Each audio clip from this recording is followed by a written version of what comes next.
All the banks that made billions from Let the black record slavery. reflect that not one bank has proposed an atonement plan. Let's move to another area quickly. I don't perceive either of you to be, any of you to be a person of color. Have you self-identified as a person of color? Raise your hand. Not one person raises a hand. In the next 10 years, will there be a person of color to head your institution? If so, raise your hand. Let truest, I think. Only one person Thank you. raised I their yield hand. back. The racism. Thank you very raised hand. much. The gentleman from Kentucky, Mr. Barr, is now recognized for 5 minutes. Pursuant to a request that we made and acquisitions over a course of 210 years that is lengthy and complex, but didn't give us a detailed report. Staff has asked for more information, hasn't received it to this date. More to be said on that at a later time. Bank of America, assets of approximately $244 trillion. A predecessor bank secured a mortgage with real and personal property. The borrower's property included 13 enslaved people. A predecessor bank agreed to a $10,000 mortgage to U.S. Secretary of State John Forsyth with 40 enslaved people as collateral. J.P. Morgan Chase, assets of approximately $3.38 trillion. Predecessor banks accepted 13,000 enslaved people as collateral for loans, came into possession of 1,250 enslaved people from defaults on loans. In the case of J.P. Morgan Chase, there has been an apology publicly made and an announcement of $5 million scholarship, which amounts to about $384.61 per enslaved person. These scholarships went to persons in Louisiana. I have a question for you, each of you. Question is this: if you believe your bank has done enough to atone for your involvement with slavery, kindly raise a hand into the air. Let the record reflect that no hand has been raised. Next question: will you publicly publish an atonement plan or on or before your next appearance before the committee? An atonement plan. You've indicated that you've not done enough. Will you publish an atonement plan on or before your next visit? If so, raise your dollars. Provided a chart of mergers pursuant to a request that we made and acquisitions over a course of 210 years that is lengthy and complex, but didn't give us a detailed report. Staff has asked for more information, hasn't received it to this date. More to be said on that at a later time. Bank of America, assets of approximately $244 trillion. A predecessor bank secured a mortgage with real and personal property. The borrower's property included 13 enslaved people. A predecessor bank agreed to a $10,000 mortgage to U.S. Secretary of State John Forsyth with 40 enslaved people as collateral. J.P. Morgan Chase, assets of approximately $3.38 trillion. Predecessor banks accepted 13,000 enslaved people as collateral for loans, came into possession of 1,250 enslaved people from defaults on loans. In the case of J.P. Morgan Chase, there has been an apology publicly made and an announcement of $5 million scholarship in financing slavery. Truist Financial Corporation has assets of approximately $532 billion. 5 predecessor institutions engaged in financing slavery. PNC, Financial Services Corporation, assets of approximately $534 billion. A predecessor loaned $135,000 to a railroad company that used slave labor in 1852. U.S. Bancorp, assets of approximately $582 billion. A predecessor institution made a loan secured by enslaved people. Wells Fargo, assets of approximately $1.71 trillion. Predecessor bank accepted enslaved people as collateral in at least 24 transactions, took temporary possession of enslaved people from defaults on loans. Conducted business with the Confederacy. Citicorp, assets of approximately $1.72 trillion. Provided a chart of mergers. Modern companies' ties to slavery, Part 1.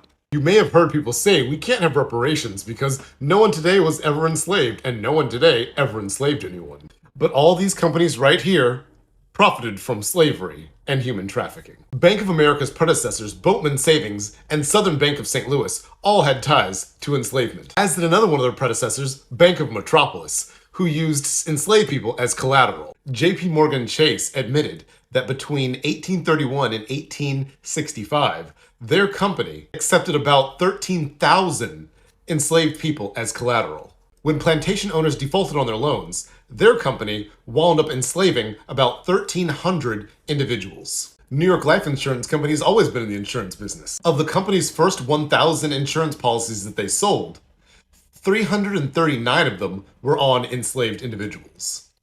Founded in 1818, Brown Brothers is one of the oldest, if not the oldest and largest investment firm in the United States.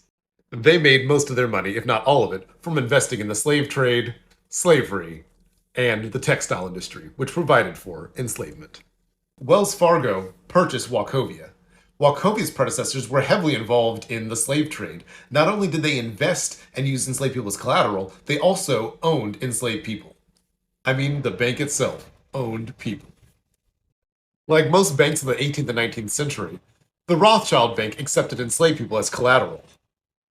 While the Rothschilds may have been involved in anti-slavery societies, they also helped organize compensated emancipation in the United Kingdom, which meant enslavers were paid so that they would free their enslaved people.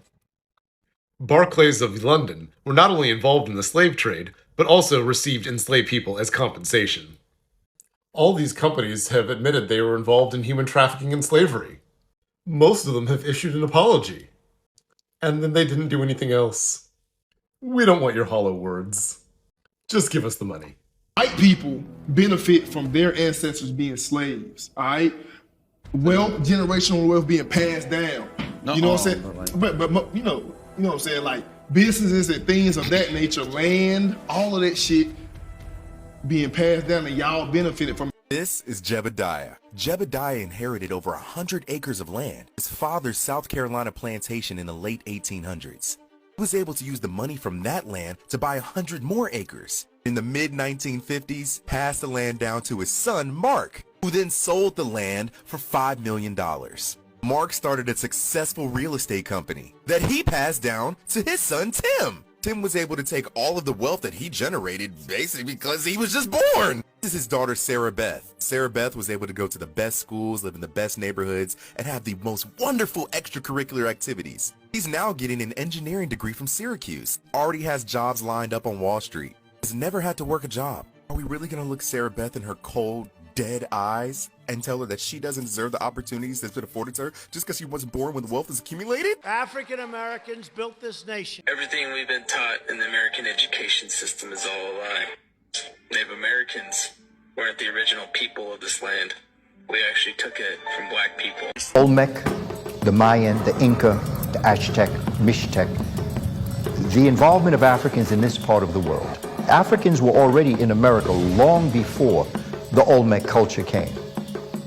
But when you're looking at the Olmec culture, the Olmeca heads, you see that there was a presence here in America in the Gulf of Mexico that are going to build the pyramids in this particular Gulf of Mexico area, including Tres Zapotes, San Lorenzo, and other areas. We have never been exposed to this information before. We all picked one country of the world that we will pray for the rest of our lives. And so I picked Mongolia. I'm Native American. A lot of folk may not know that we descend from Mongolians who came across the land bridge between Russia and Alaska. And I thought, well, I'm going to pray for Mongolia. The true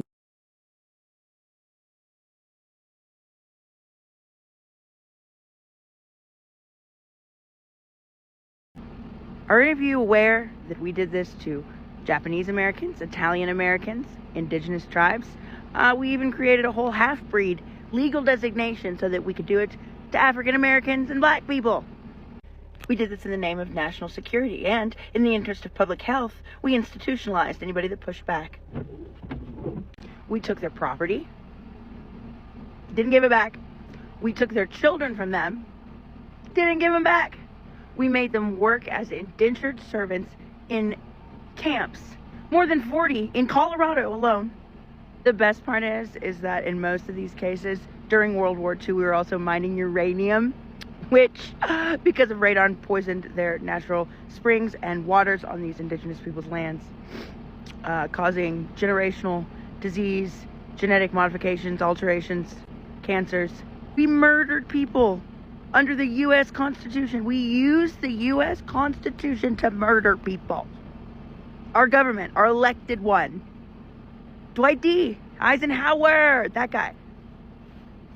Because this exact same method of separating children from families, of cultural genocide, of annihilating language and spiritual understanding and everything that comes from a group of people, a family. We purposefully annihilated it. Is white culture.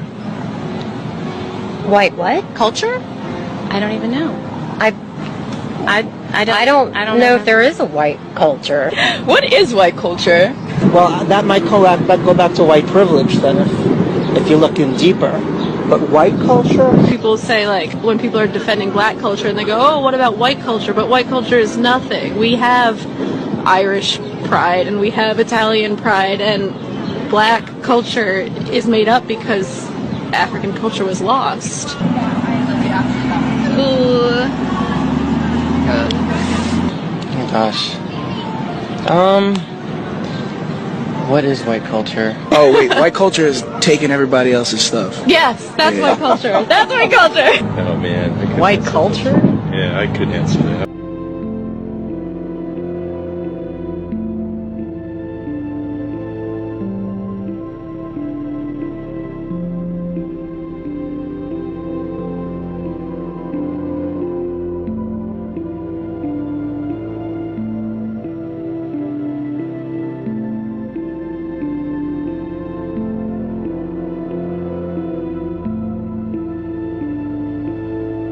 Let me make sure I have this right. DeSantis wants to teach our children in public school that enslaved people personally benefited from slavery. His Board of Education just added this as a standard. So the same way a math teacher is required to teach multiplication, a social studies teacher will now be required to teach children that enslaved people benefited from slavery. And before you say, oh, it's fake news, it's taken out of context, this is from the Florida Department of Education.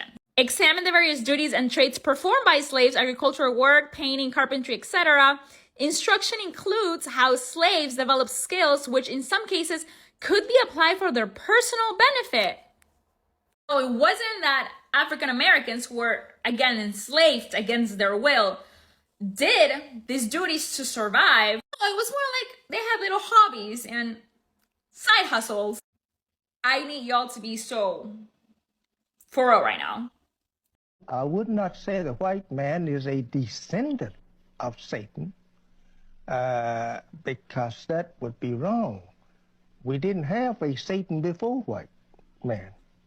So the white man is Satan himself. Just yesterday in the state of Florida, they decided middle school students will be taught that enslaved people benefited from slavery. They insult us in an attempt to gaslight us, and we will not stand for it. I had to dig in and read this because the headline I thought couldn't be true, but here it is, a 216-page document from the Florida State Board of Education. One section that reads, slaves developed skills which in some instances could be applied for their personal benefits. I never thought I'd see both sidesism of slavery taught in public schools. Gather round, gather round. We have our auction to have this buck cracker. This big buck cracker is very healthy, very strong, from Western Europe. I would like to start my bidding at $1,000. I'll give you $1,500 for him. Mr. Jackson, You can't keep coming up here trying to buy my product before everybody else. Really? Yes. Well, let me ask him. Now, am I being unfair to y'all? Nah, we ain't say nothing like that. Wrap him up. Not so fast. I'll give you 1,600 for him. Seems we have ourselves an auction here. 1850. 1,900. 3,000. Ooh-wee. My cracker worth 3,000? 3,000 going once? Mr. Wayne? Going once? 3,000 going twice?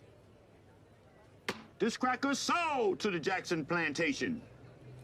Wrap him up. That's my cracker. The panel is made up of white men.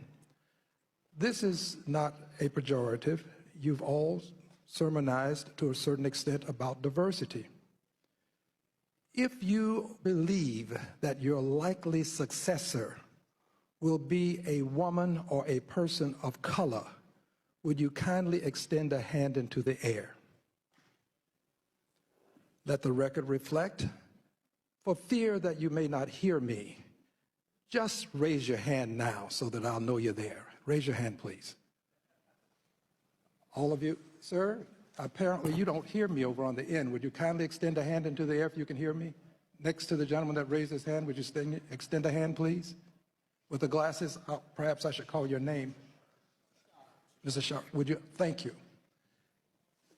I know it's difficult to go on the record sometimes, but the record has to be made. All white men, and none of you, not one, appears to believe that your successor will be a female or a person of color. Next question has to do with something near and dear to my heart. My ancestors were slaves. In 2005, is it true that J.P. Morgan released information directly indicating that it directly benefited from slavery? Would the representative from J.P. Morgan respond? I do believe that in 2005 we made a report about potential transactions that involved slavery between J.P. Morgan or its heritage companies back in the 1800s. In fact, there was an indication, I believe, that you accepted loans against slaves as collateral. True? I believe that to be true, yes. For edification purposes, have any of the other banks compiled a study as to whether or not you have benefited from slavery? If so, raise your hand, please. Let the record reflect that none have raised a hand. So the white man is Satan himself. The ones that are secretly racist. Instead of helping, you will drive them to work harder. Instead of jumping in and helping, you will drive them to work harder. And there's this delight within the grimace on your face. This is the same thing your nothing-ass ancestors, your psychopathic-ass ancestors used to do in the cotton fields on the plantations. Would stand there lazy ass up just like y'all, talking to a certain branch of y'all, so if it don't apply, sit your ass down and shut your ass up. So you would do the exact same thing your sorry ass, nothing-ass, psychotic, twisted, mentally deranged, semi-retarded ass ancestors would do. Just stand up and look. Don't do shit. Don't even participate in helping. And y'all think this is the way it's supposed to be. I'm dealing with psychopaths here, mass murderers. People like Jeffrey Dahmer is just a reflection of y'all ancestors, okay? So I don't know why everybody was going crazy over Dahmer, you know? He's just a reflection of y'all nothing-ass ancestors. A lot of us white people have misunderstood. Perhaps you can explain it to me. He said that white men are devils. Yes. What does he mean by that? He means just what he said. The deeds and the works of the man. He says the American devils. The lynching, the killing, cutting the black people's private out, sticking it in the mouth is what they did to us. Got a book called 100 Years of Lynching written by white men. Taking black women who was 4 months pregnant, they took us for years and hung us up with the feet and stuck a dagger in the stomach and ripped it and pulled the unborn baby out just to put fear in other slaves. They tied up black people to horses and 2 horses and pulled his arms out and pulled his legs out.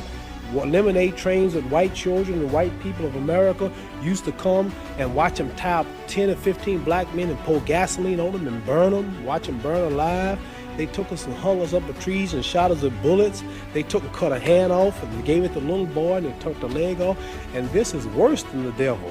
All right, but see, the devil, the preacher in the church taught us that the devil was up under the ground. Right. And he'll wait till he died before he burn us up. This white devil in America was worse because he burned us while we was alive. He didn't wait till we died.